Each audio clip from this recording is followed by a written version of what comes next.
I'm going a different way. Yeah. And there's a lot of thought here. I'm very proud of myself. Limited brain capacity, and I'm very proud of myself. 12 publishing houses rejected J.K. Rowling's Harry Potter manuscript. You're listening to Unscripted with Mike and Chris, brutally honest sports talk. And now, here is Mike Jansen. Just desserts. No, we're not talking about apple pie or pecan pie or all the things that I like, the sweets that I like. And I know Chris isn't a big sweets guy, but I am. And I love cake. I love candy. I love... but anyway, I'm just babbling here. As we say hi and welcome you to this 526th episode of Unscripted simulcasting. I like that. I really think that's cool. Video over there. Hi. Milwaukee Bucks. Absolutely. I know we're not the favorite, but I'm going to think we're going to surprise some people in this bubble if it gets started down in Orlando in the NBA. But in this episode, Chris and I are going a little bit different way. We want to have some fun with this. We've taken care of kind of the business, if you will. In the previous episode, 525, looked at the things that were making news and notes from the wonderful and wacky world of sports. But here in 526, we're going to have some fun. Now, if Chris gets mad at me and beats the crap out of me, well, I guess I had it coming. But I did things a little bit different. You know, I like to expand my boundaries every now and then and get out of the world of sports a little bit. I've got mostly sports guys in here, but this exercise, we put our brains together, and it was something that we've both a lot of different intangibles were a part of this decision, but ultimately we're going to take a look at some people, and in my cases, some things that people got their just desserts. They were screw-ups, they were what-ups, they were whatever. Assholes. Okay, that too. And now they're getting what's coming to them. Mm-hmm. That's why Chris came up with the title of Just Desserts, and I really like that. So I want to start with Chris. He'll give me his 10th or whatever number, and we'll go down numerically, down to 1. I've got 10 right here, 10. I've got 10. And I've got mostly sports things, but I got a couple of things that I think you'll really like. Okay. I wasn't going to tell you about it because you'll probably say, well, it wasn't a sports guy. You're right, it wasn't a sports guy. But, all of my sports guys, some of them had COVID-19. Okay. Just a joke. Just a joke. So we'll start with this top 10 just desserts. We'll start with the boss. He'll give us his number 10. Then I'll give you my 10, and we'll go down systematically down to number 1. And I'm going to give you a little bit of a heads up. Mine deserves to be number 1 on this list, and it's not O.J. Simpson. Well, he never got his just desserts. That's right, and that's what we discussed, and that's why he didn't make this list, because O.J. Simpson only gets his just desserts if he's in the ground. Yeah. So someday he'll be on the list. Someday he will be on the list. Yeah, the day after he passes, we're going to do this again, and he will be numbers 1, 2, 3, 4, 5 on my 10-person list. Let's start. Number 10, sir, the floor is yours. Okay, and I always like to do something like this, but I'm going to give just a quick, what I'm going to call a dishonorable mention. Okay. Instead of an honorable mention. I'm going to do that for Victor Ortiz, who I don't know that he was that bad of a guy or anything in general. However, he was fighting Floyd Mayweather, and he made the cardinal sin that you can do in boxing, which is, everyone knows this, protect yourself at all times. The ref says it every time. It's just general knowledge. You're in the ring, protect yourself at all times. There's no exceptions to that, right? And so he was losing to Floyd. He gives Floyd a really brutal headbutt. They take a point away.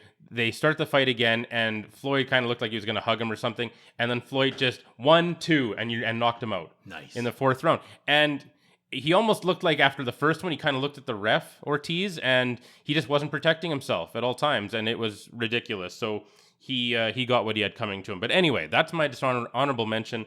At number 10, and I actually don't really take any joy in this, or I don't want to, but I hate hypocrisy. I hate hypocrisy. It's just the worst. And so you have to go with Lance Armstrong. I mean... Oh, I have him on here. Oh, I'm sure he's on there. I'm sure we're going to have some of the same guys on here, right? Mm-hmm. But, I mean, I know everyone was doing it, but they said, like, he and his manager had the most elaborate drug, doping, operation you could possibly have, how intricate it was and the detail to it and everything. And I don't know, just to keep winning 7, and we talked about this when we had our top 10 douchebags, and I brought up Rosie Ruiz for the Boston Marathon cheater, yeah. Yeah, like, how do you do that? How do you just step out half a mile away, run across the finish line, and and take the admiration and you're not sweating. I think she dumped some water on her. Yeah. But like, how do you live with that? How do you do that? I'm just not a sociopath, I guess. Like, no, you don't qualify. You weren't at the meeting last week. Unbelievable, though. But I mean, Lance Armstrong and so many people in that Livestrong charity, and it raised so much money, and it was such a motivating thing, and then it all went away, and it was just terrible, all because of hypocrisy. And yeah, you got to have Lance Armstrong in any list like this, unfortunately. No question. My number 10, and again, this is almost like for coffee drinkers, and I'm not a coffee drinker, but this is just like coffee and sugar, coffee or cream, whatever you take in your coffee. This is just automatic with this list and me and my feelings about this person. How can any list of basic morons not include that legend in his own mind? Who is it? John Manziel. Oh, I didn't think you'd have him that low. Oh no, I've got some beauties. I really thought about this a lot more than the headlines this week. I thought about this a lot. How can you have any list of basic morons and not include that legend in his own mind, John Manziel? From Heisman Trophy winner in 2012 to alienating himself to every and all football leagues in North America, not invited to play anywhere. Way to go, John. He recently has come out and said he thinks his football career is over. Well, yeah, you can't go back to college, you idiot. And there is no pro league that wants your sorry ass. So I think that's inevitable. Maybe a little higher than obviously Chris thought, but I've got some doozies on this list. But you cannot have a list of people getting their just desserts without John Manziel not being able to play football. Wow, I thought he'd be in your top 3. I knew he'd be on the list. I thought he'd be top 3, but okay. Anyway, at number 9, we have the human punchline, Tonya Harding. And I mean, how good must it have been to be David Letterman or Jay Leno in that, like, 1993 to 1995. They were like everything from the guy gets caned in Singapore to Tonya Harding to Bill Clinton doing whatever. Like, it was just nonstop. Like, it must have been the easiest job ever. Like, every day is something. Day. Oh yeah. John Wayne Bobbitt and like who? Yeah. Like, oh my God, John Wayne Bobbitt. Good grief! Like, every day was just something ridiculous. Like, it was crazy, and they would just milk it. It's like they must have done a Tonya Harding joke on every late night show every day for at least a year. Yeah, for sure. Oh, it was crazy, but just. What a rotten weirdo, and she was never the best looking thing ever. And then all of a sudden now, if you see her, it's not good. And she was just the human punchline to this day. I mean, that's over a quarter century ago, and still, I mean, you got to bring her up as just the ultimate punchline in almost any situation. Just an idiot. Well, number 9 on my list, I'm taking shots at 12 publishing houses. Okay. I'm going a different way. Yeah. And there's a lot of thought here. I'm very proud of myself. Limited brain capacity, and I'm very proud of myself. 12 publishing houses rejected J.K. Rowling's Harry Potter manuscript before Bloomsbury finally took her on. And the books were subsequently translated into 60 languages and have earned Rowling over $1 billion. So the 12 publishing houses that rejected Rowling's manuscript, you are getting your just desserts. I think that's, for me, I am so far out of my realm of comfort zone. I am so happy with this one. 12 publishing houses rejected Rowling's Harry Potter manuscript, and finally Bloomsbury took her on. They translated it into 60 languages, and they've earned her over $1 billion. Have you ever watched or read Harry Hell Potter? No. I don't know. I've never watched or read All I know of it. is how successful. You can't have this book on a bookshelf anywhere. And it's amazing. And 12, I'm trying to send a message to people that never give up. I mean, she took this to 12 different publishing houses. And on the 13th, the lucky number 13, 13th kick in the can, Bloomsbury says, why not? And I think they've all profited very well. So to the 12 publishing houses, you are getting your just desserts. Wow. Okay. You didn't like that, did you? I just, it was, Didn't expect I it. couldn't have possibly expected that. There's no way I could have expected The look on your face was worth it. All right. At number 8, I have got disgraced South African sprinter Oscar Pistorius with the fake prosthetic legs. leg. Yeah.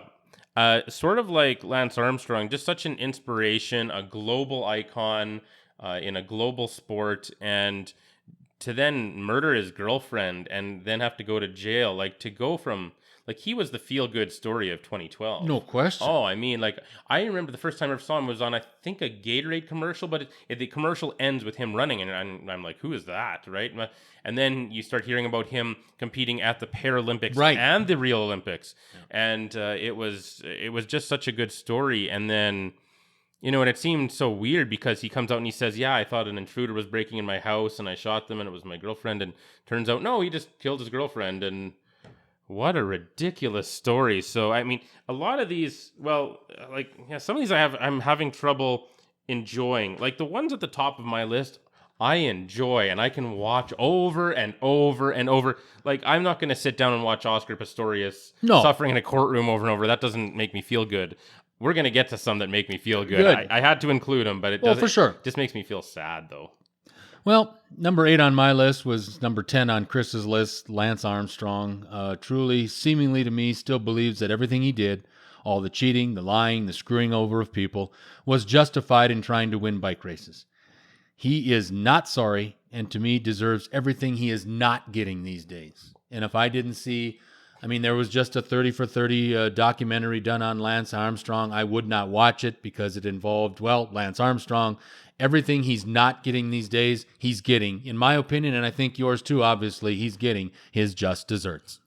Mm-hmm. Okay, at number 7, I've got a guy here who made actually what I would have thought at the time would have been a great deal. I would have made this deal, especially since he didn't even want to have this guy and he traded him away for a king's ransom. I mean, I can't fault the trade, but because this guy is just an asshole in general. Oh, I know who this is. You know? Are you thinking about Al Davis? No, I was actually thinking of Peter Pocklington up in Edmonton. Oh, boy. Well, that guy, he's basically OJ for me. So, right. I mean, until he's later on in your list. Yeah, okay. we'll get to him. But at least I was someday. thinking in the right vein, right? Yeah, no, we're talking about Al Davis trading John Gruden.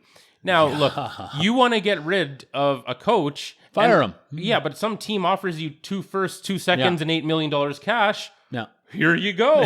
No problem. Okay. So I can't fault the trade. I mean, that's crazy to do that, to trade a coach like that. But then you go to this, and then especially if you're good enough to go to the Super Bowl without him right away anyway. But then who's waiting for you? Gruden's Buccaneers. And who kicks your ass 48-21? Gruden's Buccaneers. Oh, man. And just if it was if it was a nice guy who made that trade, I would have felt bad. I'm like, man, that's such a good trade on paper. And you do that trade, get all that draft capital and that cash, and then you go to the Super Bowl without the guy anyway. Like, oh, beautiful. But because it's Al Davis and it was such poetic justice, it was just beautiful. And the Raiders have really never recovered. No. I do want to say, I've always said that if Las Vegas ever got an NFL team, they would be my team. So I don't want it to affect my betting or anything, but I do want to, a bit cheer for them. But have you seen their new helmets? No. They've changed the Raiders' helmets? Oh, but it's still the emblem. Yeah. Yeah, okay. They're the nicest helmets I've ever seen. I will show you. I will show you actually while you're saying your next one. I'll go down and maybe I'll buy you a T-shirt or something with Las Vegas Raiders on it in a couple of weeks. Same logo, but I will show you the helmet in a second here, and it is beautiful. Like just the nicest. It's badass and mean, but still just beautiful. Like wow. I'll show it to you. Kind of like Vegas casinos. Yeah, exactly. All right, go ahead. No, but real quick, the Raiders made a hiring yesterday. Did you hear? I don't know who. The Raiders have a new team chaplain. You know who it is? What's a team chaplain? The guy that delivers the prayers before the games and the prayers after the games and is there to counsel players that Las need Vegas personality? Oh, yeah. Who's that? Wayne Newton? No, that's good. Randall Cunningham. Oh. Randall Cunningham, when he retired from the I think I heard NFL, about that. started some kind of church in Vegas. He's from Vegas. Well, he's from LA, but he played ball at UNLV. Our third most famous graduate after Jimmy Kimmel and me. Not really. I'm first. But anyway, they have a new team chaplain in Las Vegas. Used to be Napoleon Kaufman, who played tailback for them back in the 90s, but he's stayed in Oakland because he's got a job coaching a local high school football team in Oakland. But Randall Cunningham is the new team chaplain for the Las Vegas Raiders. In Las Vegas, that could be a tough job, let me tell you. Number 7, I don't know if you're going to be familiar with this, but I think people that are my age are certainly going to know this company. This company is getting their just desserts right now here, folks. Decca Records, DECCA Records. In February of 1962, a relatively unknown band named The Beatles auditioned for Decca Records, made 15 songs, did 15 different tracks on 15 songs for Decca Records, but Decca Records rejected the Beatles.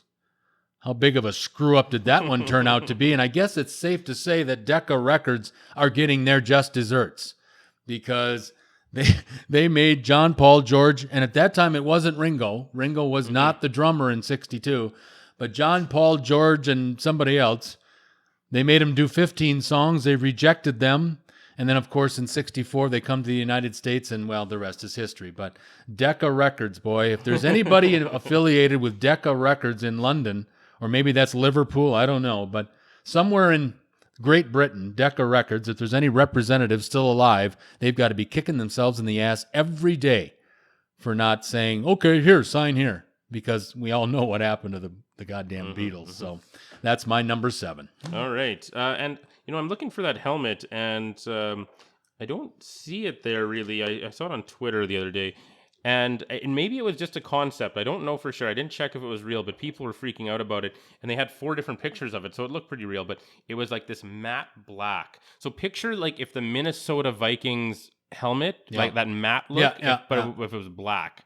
And then with the Raiders logo on the So they're side. not gray anymore or silver? Well, I don't know if this one is for sure legitimate or just a concept, but the picture was pure black with the Oakland Raiders logo on it. Yeah. But they were just the nicest helmet I've ever seen. Wow. They were great. I hope that's the real helmet because it was it's still badass and everything, but it was great. Wow. Anyway, okay, so at number 6, I've got a 3-way tie because this is basically all 3 of these people did the same thing essentially. And this is yapping all about, to everyone who will listen, about what you're going to do in your life. And you're going to win all this. And you're going to be undefeated or whatever your problem is. So we've got a 3-way tie. We've got Ryan Leaf saying, oh, we're going to have a couple Super Bowls going down like Main Street in San Diego. So, Ryan Leaf is just the ultimate punchline when it comes to drafts. If Ryan Leaf would have been taking first overall instead of second, he would be like, he's pretty much... He'd be bigger than Jamarcus Russell in regard to draft busts, in my opinion. Exactly. So he already is, even at number 2, I think most people, he's the first name that comes to mind, even as a number 2. But he said that, and he couldn't complete a pass, 4 interceptions and 16 yards in the one game or whatever. Then you have Ronda Rousey, your favorite, when she was undefeated and just steamrolling people, and she was just like, yeah, I'm going to retire undefeated, she said, and all this other stuff. And then she had her last 2 fights where she just got absolutely destroyed in both of them. And then that was it. And then she went to wrestling. And then this one will be near and dear to your heart because the Packers benefited from this. And that, of course, is Matt Hasselbeck saying, we want the ball and we're going to score. Yeah. So don't yap about what you're going to do. Just fucking go out and do it. And then relax and then enjoy the adulation afterwards. And just talk about how great you are when you've already done it. Don't make these predictions because it bites you in the ass. And we also what happened to all 3 of these people in the end. My number 5 6. is... Oh, no, sorry, that's right. Number 6, sorry. Oh, this guy should be in prison, and he is in prison.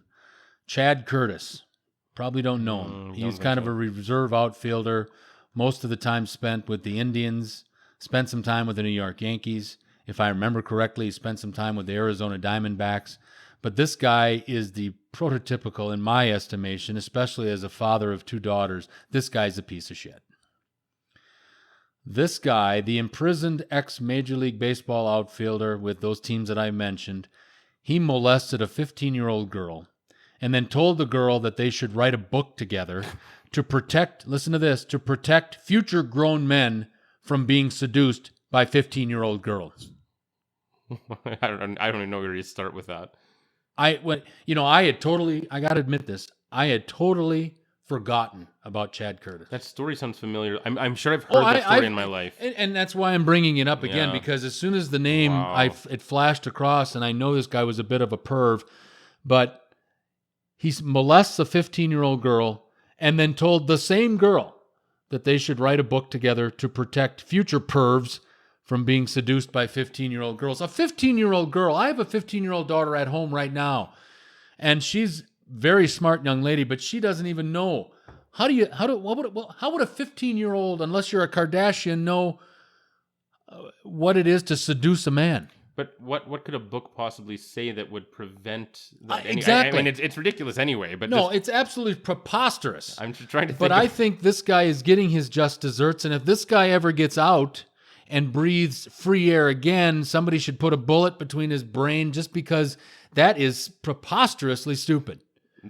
Yeah, I was trying to think of any way that could make sense to any person, even if they're crazy. Yeah. I'm just And who's going to buy a book to describe how you're not supposed to seduce, how 15-year-old girls are not supposed to be? Or I just it doesn't make any sense. It makes on any no level. sense. But I had to bring it in this list because we're looking for scumbags, and this guy is really high up on the list of scumbags. Yeah. This is ridiculous. Wow, that's wild. Okay. Yeah, at number 5, this guy wasn't nearly as bad, but he's still an asshole, and he still got knocked out and laid flat on his back by Ty Domi. And of course, we're talking about everyone's favorite whipping boy from the early 90s, Ulf Samuelsson, who for hockey fans was basically Tanya Harding. And, this idiot, the famous knee-on knee hits, especially on Cam Neely. And everyone just can't stand stupid Ulf Samuelsson. And we've said, Seattle hires him. Yeah. Good grief. Yeah. So anyway, but just a worthless asshole. And I loved seeing Ty Domi didn't just knock him out. He's literally just flat on his back, just comically almost, the way he's sitting there. Ulf Samuelsson, any hardcore hockey fan I know has absolutely no love lost for Ulf Samuelsson. Right. Again, yeah, just an absolute punchline. Okay, let me get this right here as we say hi and welcome you again to this 526th episode, this 526th simulcasted episode of Unscripted. Video, hi. Audio, here. Number 5 on my Just Desserts list. And this guy comes from personal experience. Let's go back to 1989, the NFL draft in 1989. Drafted number 1 overall by the Dallas Cowboys, Troy Aikman, Hall of Famer. Drafted number 3 overall by the Detroit Lions, Barry Sanders. I know who this Hall is. of Famer. Number 4 in the 1989 draft, a guy by the name of Derrick Thomas. He passed away a number of years ago, but still Hall of Famer. Number 5 on this list, could be on this list for getting his just desserts, but also a Hall of Famer, Dion Sanders. The 2nd overall pick in the 1989 draft went to the Green Bay Packers, and this guy was supposed to be the greatest offensive lineman ever. There was a famous cover of him on Sports Illustrated about this massive, the incredible bulk. I remember the photo, and I remember that cover just like it was yesterday. But Tony Mandrich from Michigan State was the 2nd overall pick in the 1989 draft, where you've got Aikman ahead of him and Sanders, Thomas, and Sanders behind him, and I can guarantee you that Tony Mandrich can't even spell Hall of Fame. But this guy set the Packers organization back many, many years, and he was supposed to be, folks. And again, when he came out in 89, a lot of people thought he might even be the 1st overall pick instead of Troy Aikman. The Cowboys at that time were run by a guy by the name of Gil Brandt as their general manager, and he, thankfully for the Cowboys and Cowboys fans, they made the choice of obviously Troy Aikman, which turned out pretty damn good. But the Packers general manager at the time was a guy by the name of Tom Bratz, and I guess you could say in 1989, in April of 89, that Tony Mandrich fell into his lap. But regardless, all Tony did was puke all over Packer fans for the 3 or 4 years he was in Green Bay. He did, to some extent, resurrect his career in Indianapolis a couple years after he left Green Bay. But this guy, folks, was supposed to be the greatest offensive tackle ever. He lasted 3 years in Green Bay, didn't even play the first year, couldn't even get a starting job the first year after being the second overall pick, and was supposed to be, again, God's creation of offensive linemen. But then obviously they find out he's juicing, and obviously he just beat the crap out of people when he was at Michigan State. Then he tried to do that in the pros. He had no technique. And this guy, well, he is a royal piece of crap. And obviously Tony Mandrich fits comfortably on my list at number 5. Yeah, awesome. Okay. All right, going to number 4. So this is for this guy, I thought about making him number 1. I thought about making him a dishonorable mention. It's tough to classify him for me, but I thought, okay, he deserves to be near the top. I'm going to put him at the top of my list where I don't really enjoy talking about him or watching not that we get to watch what he did really, but I left my top 3 for I enjoyed the crap. I still can just enjoy it over and over again. So at the top of the list, other than that, at number 4, we have Aaron Hernandez, who, of course, I was gonna put him in my list, but I had trouble pulling the trigger. Yeah, it's kind of but he killed 3 people. Correct. I think 2 over a spilled drink, at least one of whom was his actual friend allegedly, and the guy was just garbage, just the ultimate douchebag. And the thing is, I felt like I had to put him on the list because he really got what he deserved in the end. Yeah. Really, really got it, even if it was from himself. And so, yeah, he was just rotten, and just had the whole world. Think he could have been Gronk. It was him and Gronk as 2 tight end sets. It was unbelievable. He could have been with Gronk this whole time. Aaron Hernandez would have won a few more Super Bowls. He would have been a Hall of Famer. He would have he had everything. And just gave it away for nothing. And he also had 2 collegiate national championships at Florida with Tim Tebow and, of course, our favorite Urban Meyer.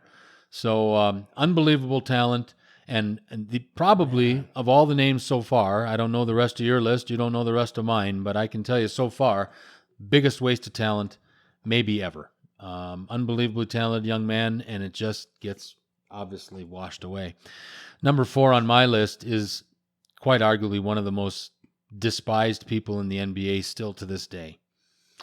Detroit Pistons point guard Isaiah Thomas. I was hoping you were going to say him. Left off the 1992 Dream Team, and I think it had everything to do when the Bulls finally overtook. And we saw this. You saw it documented if you saw the Last Dance documentary of Michael Jordan.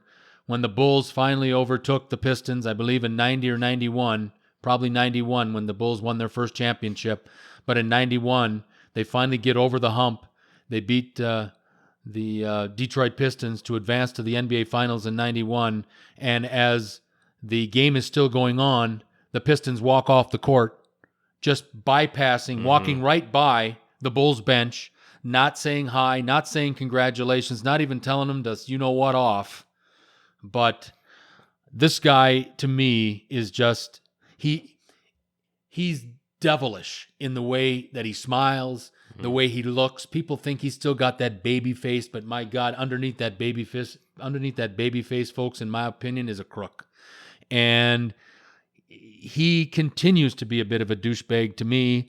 Plus, of course, he had sexual harassment charges filed against him from a female co-worker when he was the general manager of the New York Knicks. He also helped bankrupt the one-time minor leagues of the NBA, which was the old Continental Basketball Association, and he was the president at one time of the Continental Basketball Association, and that league went bankrupt under his whatever you call it, under his watch. And then, of course, really high on my list in regard to why Isaiah Thomas is on this list is because he's friends with James Dolan. So Isaiah Thomas, for me, could have been higher, but I needed to have this piece of crap on my list. Isaiah Thomas creeps me out. Like I've never been in the same room with him. Oh, I've never been in the same room with him, but I look at him and he just gives me the creeps. I don't know. You know when they take in somebody and there's a mug shot and the guy's got like the wide eyes and you're like, how did someone not see that this guy's a nut job? Right. That's Isaiah Thomas to me. I'm like, absolutely. Any charm or charisma anyone thinks he And has you know what? does not resonate with me at all. I have read a great book about the dream team that was done by Jack. He used to be the lead NBA writer at Sports Illustrated, Jack McCullum. He wrote a book about Dream Team, about how the team was put together. And Isaiah Thomas, with all his immaturity and all his stupid things, I mean, you piss off Michael Jordan at that time when you're talking about the best player on the planet, and Jordan doesn't want to play with you. Jordan doesn't want to have anything to do with you. Obviously froze him out of an all-star game years ago.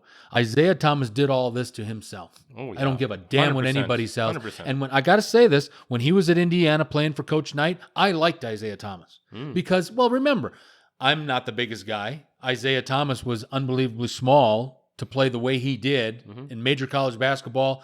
And he was a two-time champion in the NBA with the Pistons. But Isaiah Thomas, for small guys like me, was kind of the guy. I mean, you wanted to kind of emulate his game.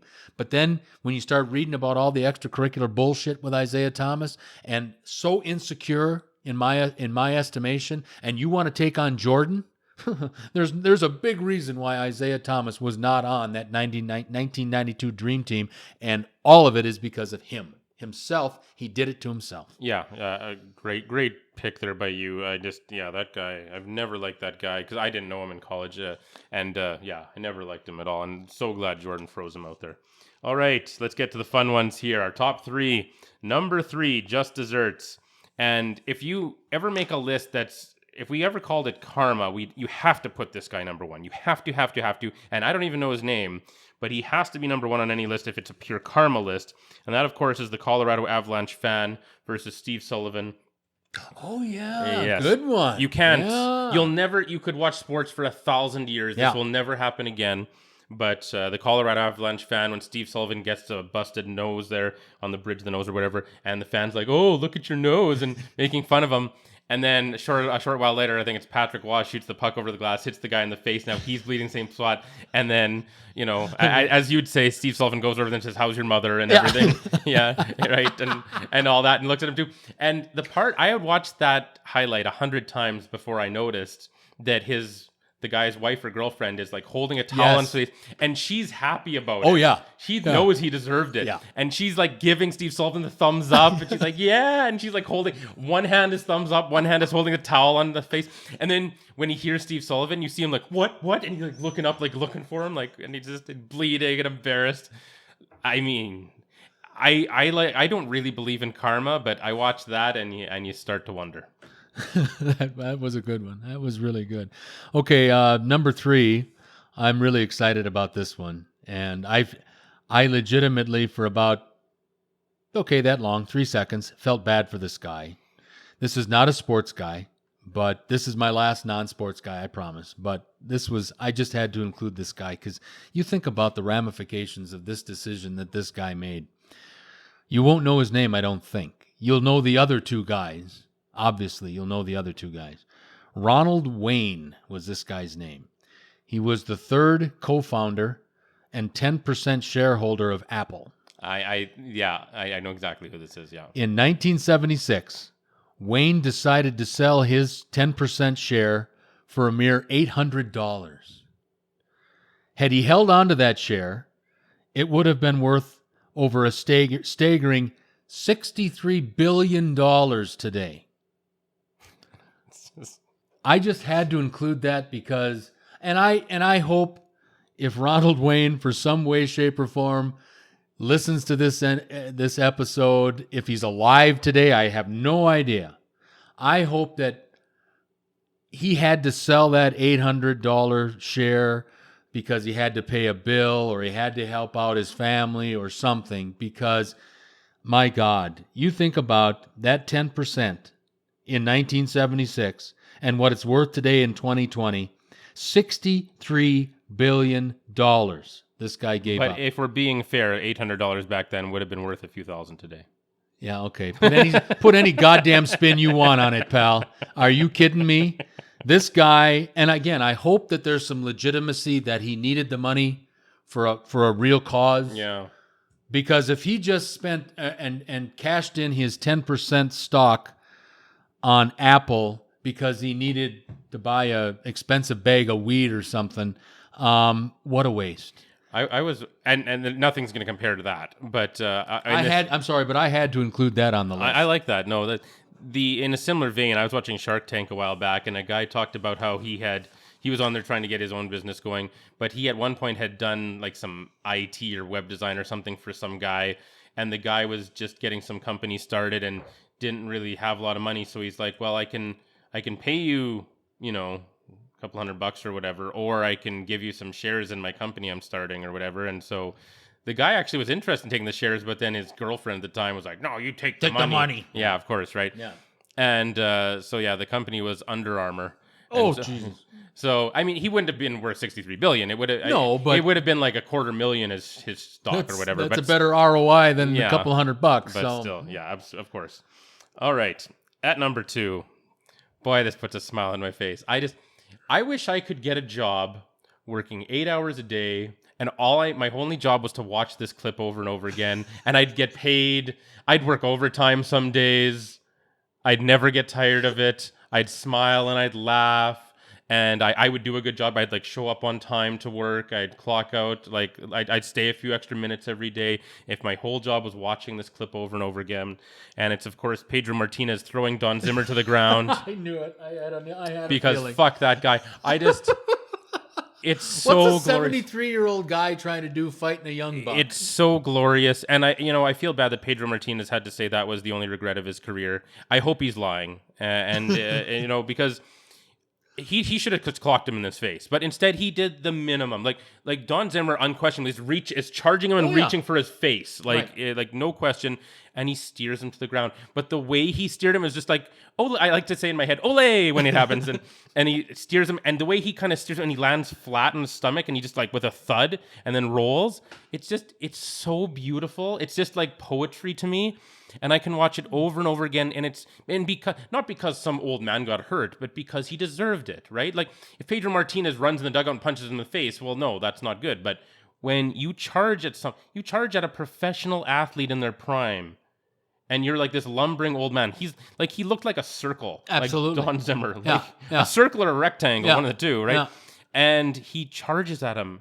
And he even admitted later he didn't know what he was thinking. Right. He just and if you're gonna go up put your finger in someone's face and hey, don't do that or something, but don't charge at the guy and lunge at him with your both hands in your face. And anybody's natural instinct when you're getting charged at is to try to protect yourself.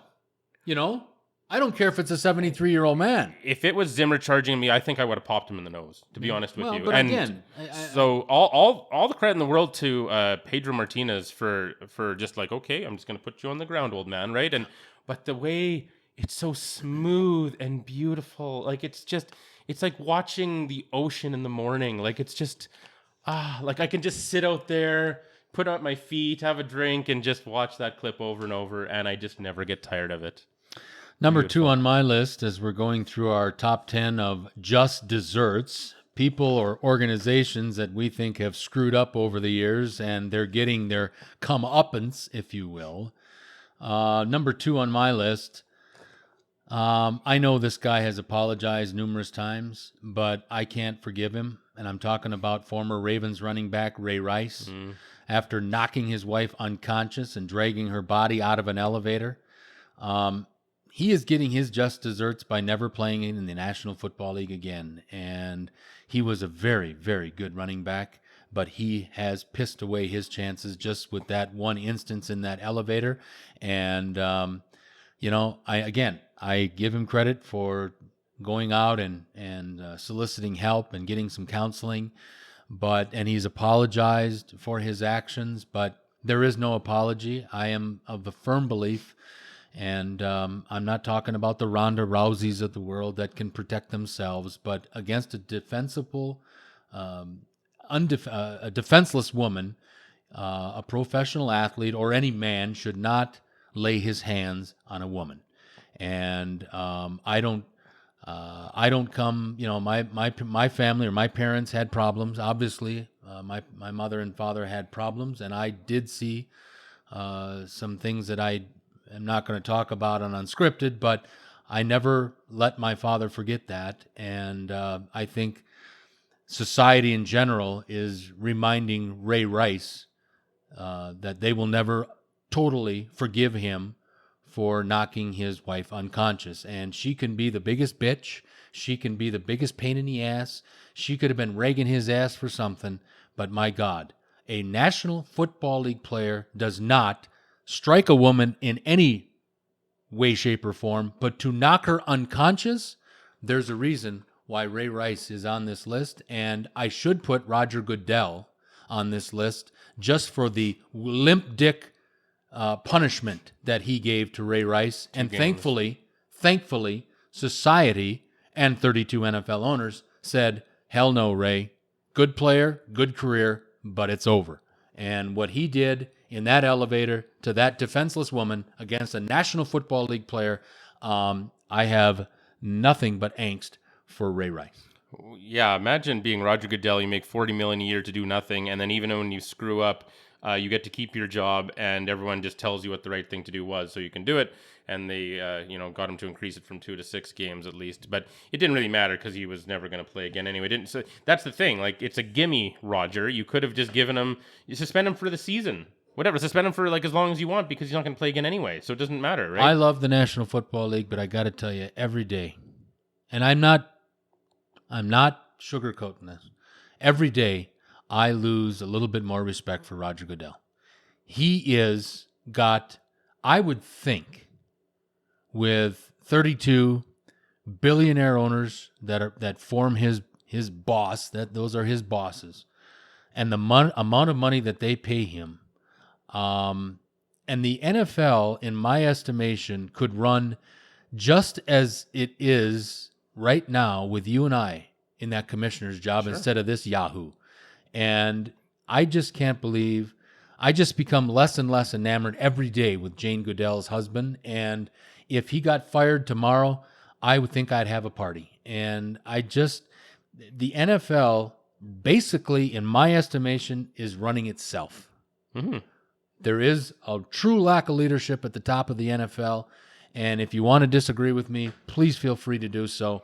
But this guy is a joke in regard to a commissioner, especially in a league that has an unbelievable following like the National Football League does. Record numbers every year. They just get better and better. But it sure as hell isn't because of Jane Goodell's husband. Yeah, Roger Goodell just, I still am waiting for the owners to even justify his employment at minimum wage, never mind at any sort of, high salary, $200 million over 5 years. For what? Why would you have to pay him that much? Why would you have to pay anybody that much? It doesn't make any sense. There's something we don't know. I think he's got pictures of Jerry Jones with a farm animal. Yeah, exactly. I really do. He's got to have. I truly believe that. He's got to just be like behind the scenes. He just does whatever they want or something, and it's ridiculous. So, and Ray Rice even offered after all this. He offered to play a season for free, but take whatever minimum salary he got, and donate it all to women's charities, and they still wouldn't take him. I'm very aware of that, and I appreciate that from Ray Rice, but I still can't. There are some images in your mind that you cannot erase. And at the beginning, we thought just her legs, and we didn't. But then when we saw the full scope of the video, it's an uppercut. It's an uppercut. I mean, a UFC guy would be proud to land a punch like that. Oh, yeah. And that's just so wrong on so many levels. Let's move on. Yeah. All right. Well, at number one, and I want to say, at number one, I think is almost always going to be a UFC guy for me. And someday, my biggest wish, I would stop watching the Don Zimmer tape for the rest of my life. I'd say, I'm not allowed to watch this ever again if John Jones were ever to really get his comeuppance in a big time way, and I could put him number one. That would be great, but he hasn't gotten his. No matter how much he screws up, he's never really gotten his comeuppance. But he's such an ass that I think at someday he's got to. Yeah, when you act like that over and over again every day. But for now, we're gonna go with Anderson Silva, who used to be my least favorite fighter before John Jones came along. And you can look at either fight against Chris Weidman because both were just glorious when it comes to unlimited just desserts here. I mean, you have the first one where he's just acting like a cocky ass, and he's just like, "Oh, you missed me, missed me, oh." And then one of the times he didn't miss him, and he knocked him out so badly, and you see his head just like looks like a bobblehead. He falls down. He's knocked out so badly. He's trying to take down the referee, Herb Dean, and he was so out of it. So Weidman beats him for the title there. Then they have the rematch, and it's one of those very gruesome injuries where Anderson Silva breaks his own leg, kicking Chris Weidman. He kicks him because Weidman had him scouted, and he knew to like lean your leg into a kick so it really hurts that guy. Bring more force. Well, no. So if someone's kicking you, you don't even have to kick back. All you have to do is just kind of what you do is called check the kick. You just like lean your knee in a bit. And it just throws it off enough that you'll really hurt them. Okay. Right? And so he had it scouted, and he was just ready, and he kept doing that. And eventually one of them just like really... Yeah. And so then Anderson Silva, I mean, you'd never want to watch this, but I saw it live, or not live, but on TV when it was happening. And he kicks him and doesn't realize he breaks his leg, and then he steps on it. And it's one of those like really bad injuries, and he just collapses, and okay, it's over like right now. Yeah. So either one. And then, of course, now Anderson Silva has one win in his last 8 fights. So you know what? Can we end the GOAT debate right now, please? You want to say George St. Pierre, you want to say Daniel Cormier, you even want to say John Jones. You can at least make cases for them if you really want to. Or even Stipe, like, I mean, there's a bunch of them, one of the old guys from back in the day, whatever. But you can't make a case for Anderson Silva anymore. You can't say that Anderson Silva is more impressive than even John Jones, as much as I hate to say that, or any of those other guys. None of those guys would ever go 1 win in 8 fights. John Jones or Daniel Cormier or any one of these other guys, George St. Pierre, they could fight at 45 years old and they would win more than 1 out of 8. Right. For sure. They just would. I'm sorry. So Anderson Silva, he not only got embarrassed and humiliated multiple times, but he's now just ruining his legacy. He fought Daniel Cormier at UFC 200, and Cormier said it was the easiest fight of his career. Really? You know, he's just not what he used to be, and he's one of those guys who just is hanging on too late. And I enjoy seeing Anderson Silva get his ass kicked every time it happens, and luckily for me, it happens all the time now.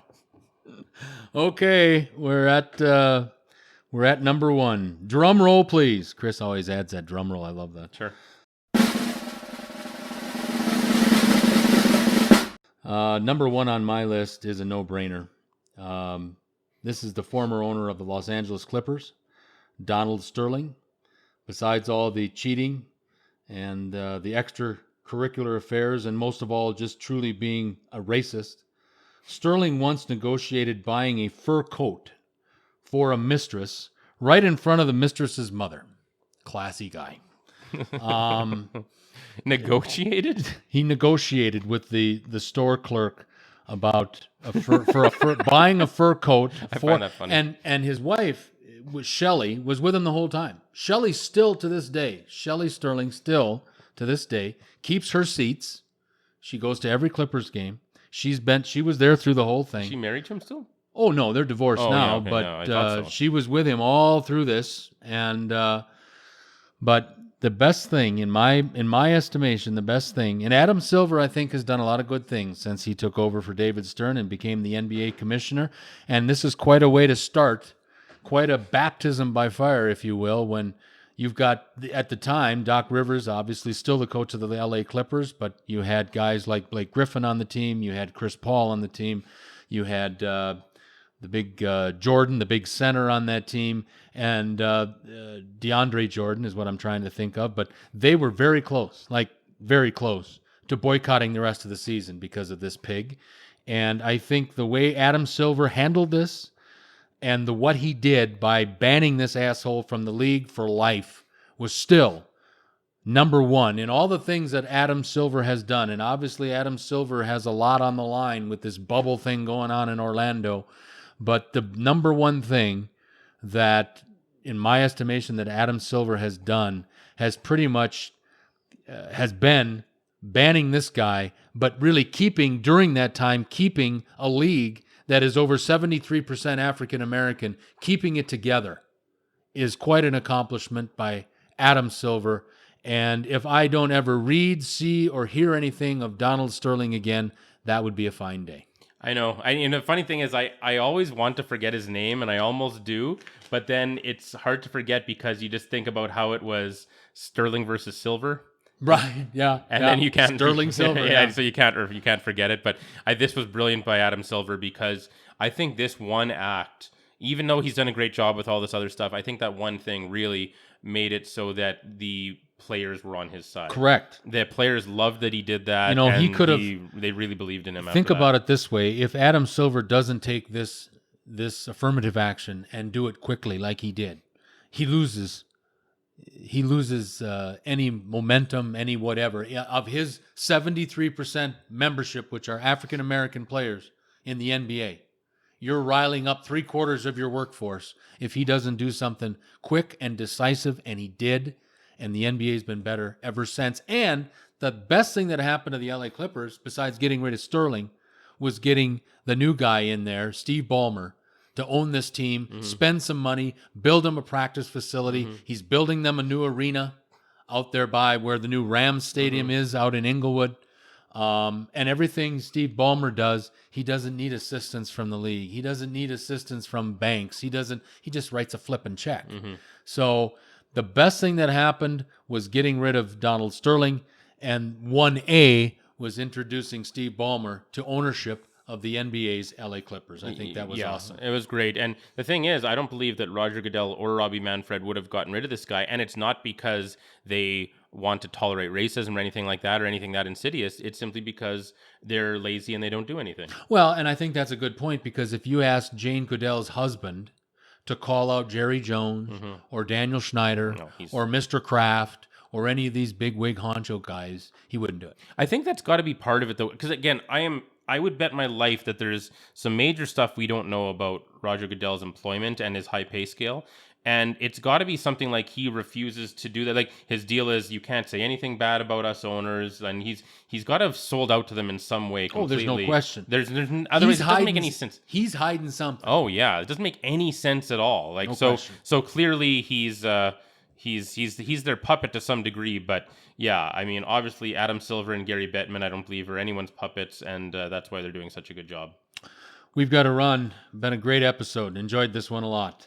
Great suggestion by Chris. And I think Chris was a little leery with a couple of my first ones that they weren't in the sports world. But again, I'm trying to expand my horizons, folks. But we do have to run on this 526th episode. I'll get my Walmart lips working here sooner, I hope, than later. A lot of things yet to get to in our last episode of the week. Some other news and notes that we didn't get to earlier, so we'll get to them, and some general conversation about whatever is on our mind from the wonderful and wacky world of sports. But having said that, for the executive producer of Unscripted, Mr. Chris Fluke, I'm Mike Jansen. Until next time.